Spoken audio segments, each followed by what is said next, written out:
அகழ்வாராய்ச்சி ஆதாரம். கங்கை கொண்ட சோழபுரம். கங்கை கொண்ட சோழபுரம் 3ஆம் கட்டம் 2023ஆம் ஆண்டு நடைபெற்றது. அரியலூர் மாவட்டத்தில் உடையார்பாளையம் தாலுகாவில் கங்கை கொண்ட சோழபுரம் அமைந்துள்ளது. சோழ பேரரசர் ராஜராஜ சோழன் அவர்களின் புகழ்பெற்ற மகனும் வாரிசுமான பேரரசர் ராஜேந்திர சோழன் அவர்களால் சோழர்களின் தலைநகரமாக இது நிறுவப்பட்டது. அகழாய்வு தலமாக மாளிகைமேடு, அரண்மனைமேடு புகழ்பெற்ற கங்கை கொண்ட சோழீஸ்வரர் கோயிலிருந்து 2 கிலோமீட்டர் தொலைவிலும், உட்கோட்டை கிராமத்திலிருந்து 2 கிலோமீட்டர் தென்கிழக்கிலும் அமைந்துள்ளது. கங்கை கொண்ட சோழபுரத்தில் முன்னர் 1980, 1984, 1991, 1996 மற்றும் 2009ஆம் ஆண்டுகளில் ஆய்வுகளும் அகழாய்வுகளும் நடத்தப்பட்டன. இதுவரை மாளிகை மேட்டில் பெரிய செங்கல் கட்டமைப்பு மற்றும் செங்கல்கள், கூரை ஓடுகளுடன் பல தொல்பொருட்கள் கண்டுபிடிக்கப்பட்டுள்ளன.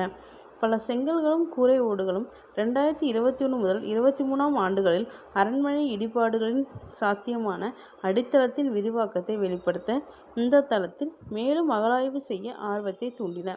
செங்கல் கட்டமைப்புடன் கூரை ஓடுகள் மற்றும் பானை ஓடுகளும் கண்டுபிடிக்கப்பட்டன. இரும்பு பொருட்கள், செம்பு பொருட்கள், செம்பு நாணயங்கள், வெள்ளி நாணயம், தங்க வளையல், தந்த பொருட்கள், கண்ணாடி மணிகள் மற்றும் வளையல் துண்டுகள், ஹாப்ஸ்காட்ச், களிமண் பொருட்கள் மற்றும் செலோட்டான் மற்றும் பீங்கான் போன்ற சீன மட்பாண்டங்கள் போன்ற தொழிற்பொருட்களும் சேகரிக்கப்பட்டன. கிபி 11ஆம் நூற்றாண்டில் சீன தொடர்புகளை இந்த கண்டுபிடிப்புகள் நிறுவுகின்றன என்பது தெளிவாகிறது. இந்த பருவத்தில் மொத்தம் 685 தொல்பொருட்கள் சேகரிக்கப்பட்டன. உட்கோட்டில் 7 மீட்டர் நீளமும் 72 சென்டிமீட்டர் அகலமும் கொண்ட கிரனைட் தூண் ஒன்று கண்டெடுக்கப்பட்டது.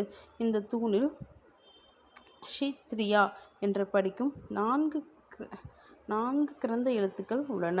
குருவலப்பூர் கோவிலில் 22 வரிகளை கொண்ட சுடுமண் வளைய கிணறு வெளிப்படுத்தப்பட்டது. கட்டுமான நடவடிக்கையின் தன்மை, அரண்மனையின் திட்டம் மற்றும் தளத்தில் செறிந்த பிற அரசியல் மற்றும் கலாச்சார நடவடிக்கைகளை புரிந்து கொள்ள அகழாய்வுகள் குறிப்பிடத்தக்க சான்றுகள் வெளிப்படுத்தின.